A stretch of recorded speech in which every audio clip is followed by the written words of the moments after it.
Lancement de la 4e édition des Journées nationales des exportateurs de cajou de Côte d'Ivoire. Ces journées sont prévues pour les 16, 17 et 18 février 2022 avec 2000 participants et 25 experts pour débattre des problématiques liées à la filière anacarde.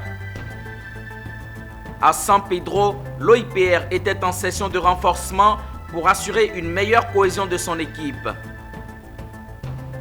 Et puis à l'orée de l'année 2022, avec le réveillon de la Saint-Sylvestre, les fêtards se font plaisir et les tenanciers des réceptifs hôteliers se frottent les mains. Voilà pour les titres, les détails dans un instant.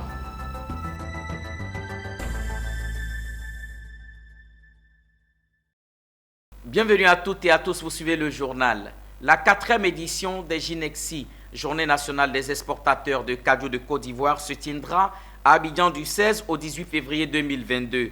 Ce symposium, qui sera organisé conjointement avec la 7e édition de la conférence mondiale du cajou, verra la participation de plus de 2000 personnes et 25 experts afin de débattre des problématiques liées à la filière anacarde. L'annonce a été faite ce jeudi au cours d'un point de presse par le bureau exécutif de l'Association des exportateurs de cajou de Côte d'Ivoire. Le reportage est signé Konena Nourgo et Marius Seri. Débattre des problèmes de la filière anacarde en Côte d'Ivoire et dans le monde à travers le thème « Soutenir la croissance du secteur de la noix de cajou en Afrique grâce à la transformation de la production et à l'exportation de la noix de cajou brute ». C'est l'objectif de la 4e édition des Journées nationales des exportateurs de cajou de Côte d'Ivoire, Ginexi, et de la 7e édition de la conférence mondiale du cajou qui auront lieu à Abidjan du 16 au 18 février 2022. Elles sont organisées par la World Cashew Conference et l'Association des exportateurs de cajou de Côte d'Ivoire, AECI. À l'occasion d'un point de presse animé ce jeudi, le secrétaire général adjoint de l'AECI revient sur ce rendez-vous mondial. Le bureau exécutif de l'Association des exportateurs de cajou de Côte d'Ivoire, AECI, en collaboration avec la WCC, World Cashew Convention, a décidé d'honorer notre pays pour la seconde fois en organisant la 7e édition de la conférence mondiale du cajou, conjointement avec la 4e édition des Journées nationales des exportateurs de cajou de Côte d'Ivoire, Ginexi, prévu pour se tenir du 16 au 18 février 2022 au Radisson Blu Hotel. Au menu de ces deux symposia, des expositions, des panels, des rencontres d'affaires, le tout couronné par un dîner gala. Un volet social est également prévu. Ces deux événements jumelés vont réunir plus de 2000 exposants, 50 entreprises et environ 25 experts du domaine. Pour ce symposium international organisé pour débattre des problématiques de la filière anacarde en Côte d'Ivoire et dans le monde, le thème central retenu pour les journées scientifiques, d'échange, de reconnaissance du mérite et de plateforme de mise en relation est soutenir la croissance du secteur de la noix de cajou en Afrique grâce à la transformation de la production et à l'exportation de la noix brute de cajou. Comme pour les 3 premières éditions des Ginexi et au titre de son volet social, ce symposium sera aussi marqué par la décision de construction d'une école primaire dans une localité des zones de production de noix de cajou en Côte d'Ivoire. Les éditions précédentes des Ginexi et de la conférence mondiale du cajou ont réuni plus de 2500 participants venus de 37 pays du monde et 75 chefs d'entreprise et investisseurs. Pour ces fêtes de fin d'année, les veuves, les orphelins et les femmes démunies de Assuefri, localité située dans la région du Gontougo, n'ont pas été oubliées. Elles ont reçu des vivres pour la célébration des événements festifs de fin d'année. Les jeunes qui travaillent la terre ont également reçu du matériel pour accroître leur rendement. Les dons sont d'un fils du village Assuefri. Notre correspondant Anissi Kouadio. À Suefri, localité située dans le département de Transua, région du Gontogo, nous sommes au cœur d'une zone rurale. L'activité principale des populations, c'est les travaux champêtres. Plusieurs familles rencontrent d'énormes difficultés pour joindre les deux bouts. Elles sont plusieurs femmes veuves qui ont perdu leur mari, qui ont des revenus assez modestes. Afin de les soulager, leur fils, Tachi Kwasi Kissi David, étudiant stagiaire à l'Institut national des arts et de l'action culturelle, INSAC, a tenu à offrir à 100 veuves un sac de riz afin de leur permettre de connaître les joies de ces fêtes de fin d'année. C'est des veuves qui ont des orphelins et quand les fêtes de fin d'année arrivent, il est vraiment difficile d'avoir même quelque chose à manger. Et c'est en ce sens que nous avons voulu accompagner nos mamans pour qu'elles puissent mieux fêter. Un immense soulagement pour toutes ces femmes qui ne savaient plus à quel sens se vouer afin de bénéficier du repas du Nouvel An. Je dis merci à M. Tachi de nous avoir donné un cadeau. Nous prions que Dieu lui donne longue vie, la santé, pour que l'année prochaine, il puisse faire plus que ça. Ce fut également la remise de machettes à des jeunes qui leur permettra d'améliorer leurs activités champêtres. Nous remercions notre frère Nana Kwasi. Grâce à lui, on a eu des dons, des machettes.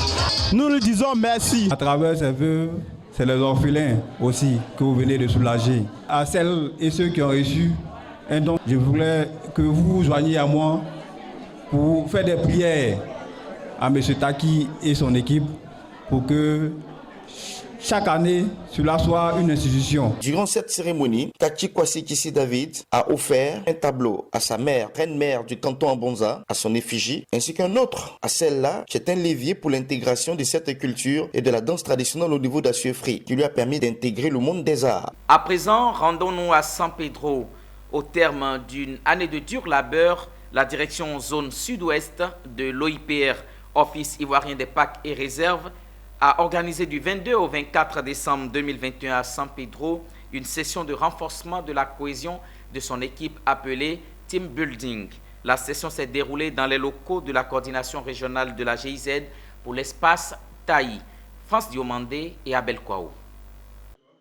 Cette session de Team Building, qui est la deuxième du genre, organisée par la direction de la zone sud-ouest des ZSO, a vu la participation très remarquée de Parfait Quadio, directeur de cabinet du ministère de l'Environnement et du Développement durable, ainsi que du général Tondosama Adama, directeur général de l'OIPR.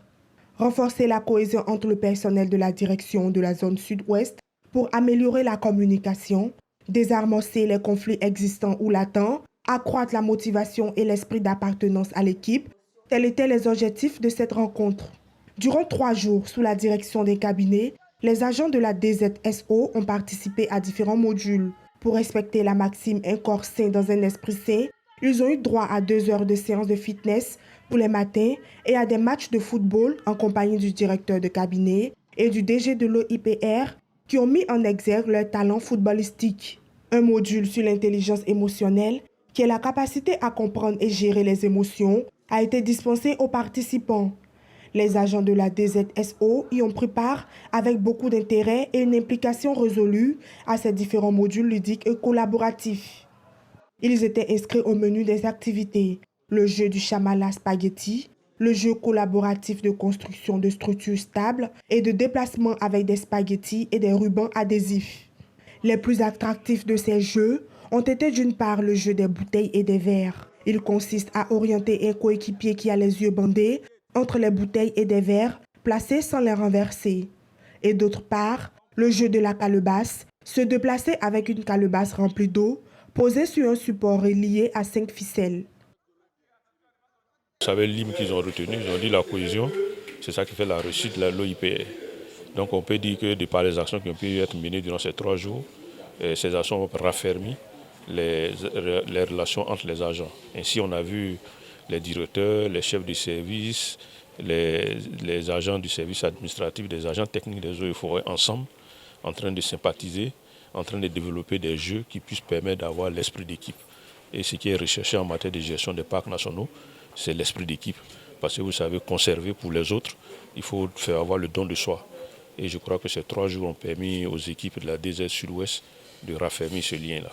Cette session nous a vraiment fait du bien, dans le sens que nous a permis de pouvoir apprécier combien la cohésion est essentielle pour une équipe de gestion Avec la cohésion, on peut faire beaucoup de choses. On peut être une équipe forte quand on est ensemble.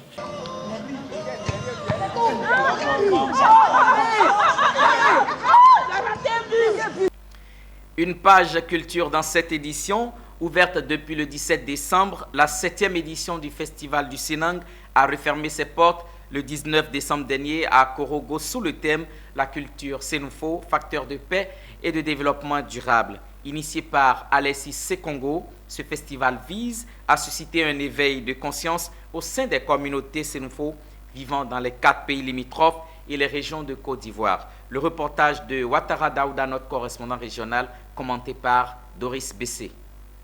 Korogo, apothéose de la 7e édition du Festival du Sénang, se tient ce 19 décembre. Plateforme de réflexion, le Festival du Sénang vise à proposer des solutions pour la sauvegarde et la valorisation de la culture du peuple sénoufo. Pour y parvenir, le Festival du Sénang s'est assigné comme objectif de susciter un éveil de conscience au sein des communautés sénoufo vivant dans les régions et les 4 pays limitrophes que sont le Ghana, le Burkina Faso, le Mali et la Côte d'Ivoire.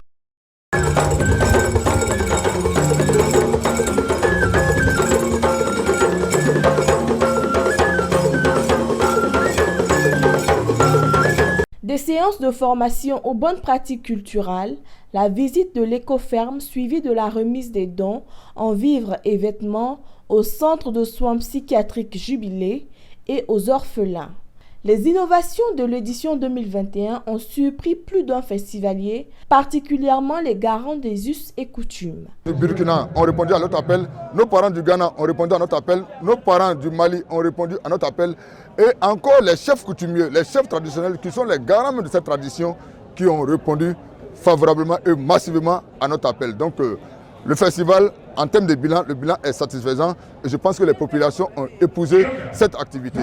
Et nous avons une passion commune, mon fils Alexis et moi, c'est celle de notre culture, celle de la promotion de notre patrimoine culturel. Et à cette 7e édition, en voyant tous ces parterres de personnes qui sont là, je crois que nous avons avancé d'un grand pas parce que nous avons nos frères du Ghana, du Mali, du Burkina Faso, de l'Italie, de la Belgique et bien d'autres avec nous et toutes les régions de la Côte d'Ivoire qui sont représentées ici.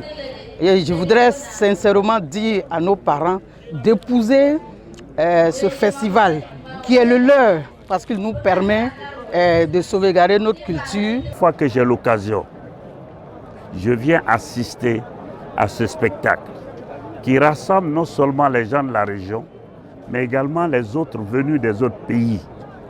Vous savez que le Sénoufo est profond. Et quand je viens et que je regarde toutes les danses, toutes les prestations, je dirais le Sénoufo dans sa entièreté, vraiment je vous dis, je suis content. Cette édition a été meublée de concours, de conférences et de danses. La lauréate du concours Les valeurs de la femme Sénoufo a reçu une enveloppe et plusieurs lots.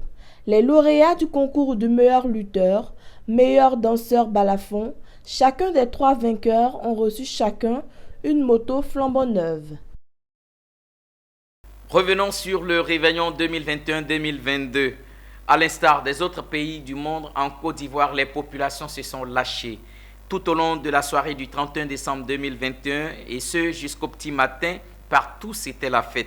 Sur les pistes de danse, dans les assiettes, mais aussi dans les chambres d'hôtel où finissent souvent les rendez-vous galants de la Saint-Sylvestre. Fait marquant, pendant que les fêtards se font plaisir, les tenanciers des réceptifs hôteliers se frottent les mains. Philippe Zabo et Richard Akeki ont fait le tour.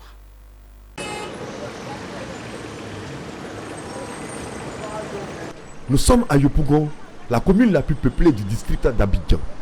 La commune de Yopougon, où il fait bon vivre, est connue pour son sens élevé du divertissement, d'où son surnom Yop la joie. Ce 31 décembre 2021, à quelques heures de la nuit de Saint-Sylvestre, les réceptifs hôteliers de Yopougon se préparent à accueillir la forte clientèle observée pendant cette période. Comme ici, au célèbre hôtel Kimi de Yopougon.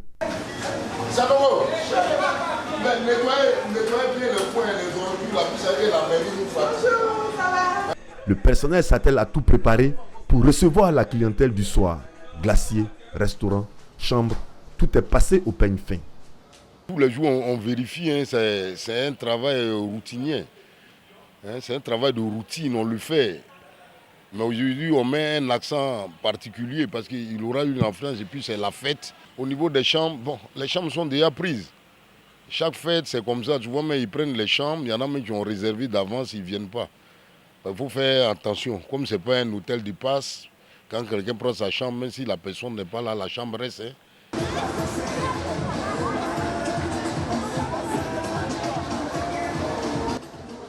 Une fois la nuit tombée, l'ambiance des va-et-vient des véhicules dans l'hôtel, monsieur, madame à bord, fait place à la tranquillité du matin.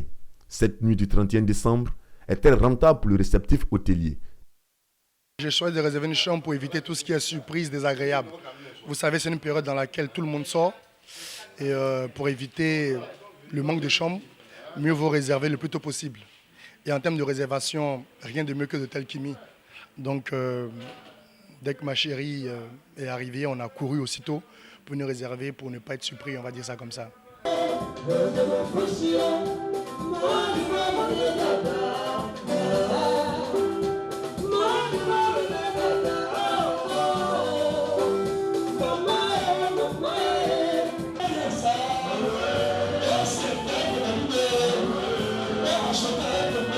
En Côte d'Ivoire, comme partout ailleurs, c'est chaud ce 31 décembre.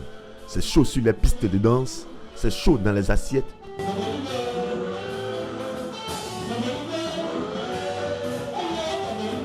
Mais c'est aussi chaud dans les chambres d'hôtel. C'est le cas de cet espace de restauration et de divertissement. Le maquis Lagnébi du quartier Ci-de-Ci.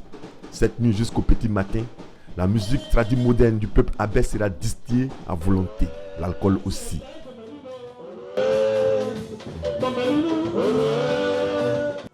Ici, l'on a pensé à tout. Dans un couloir à côté du lieu de spectacle, un hôtel de passe, c'est-à-dire des chambres qui accueillent des clients pour un temps d'1 heure en raison de 2000 francs CFA, soit un peu plus de 3 €. Et ce 31 décembre, dans cet hôtel de passe, les clients font fi de la salubrité. Un lit, une serviette à multiples usages, un film pour adultes et la nuit est gagnée. Mais il faut faire vite, de peur que le gérant ne vous rappelle que votre heure est épuisée. Aujourd'hui, c'est la fête le 31 décembre 2021. Nous sommes à Agnébi Tiassa. On a choisi Agnébi Tiassa parce que ici, il y a un peu de tout. Il y a de l'orchestre, maquis, il y a de la nourriture, en même temps de l'hôtel. On boit, on mange, on danse, on se repose. C'est pourquoi nous avons choisi Agnébi Tiassa.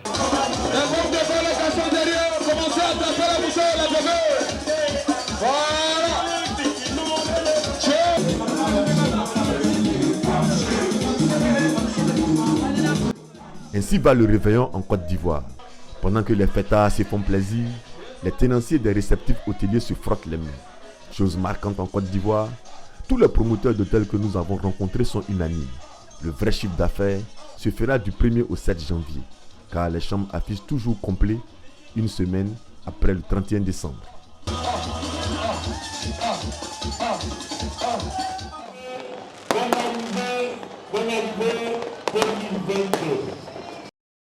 C'est tout pour l'actualité de ce jour sur Business 24 Africa, votre chaîne d'information économique et de développement. Je m'en voudrais de partir de ce plateau sans vous réitérer nos vœux de bonne santé, de paix, de longévité et de succès dans vos entreprises. Bonne année 2022.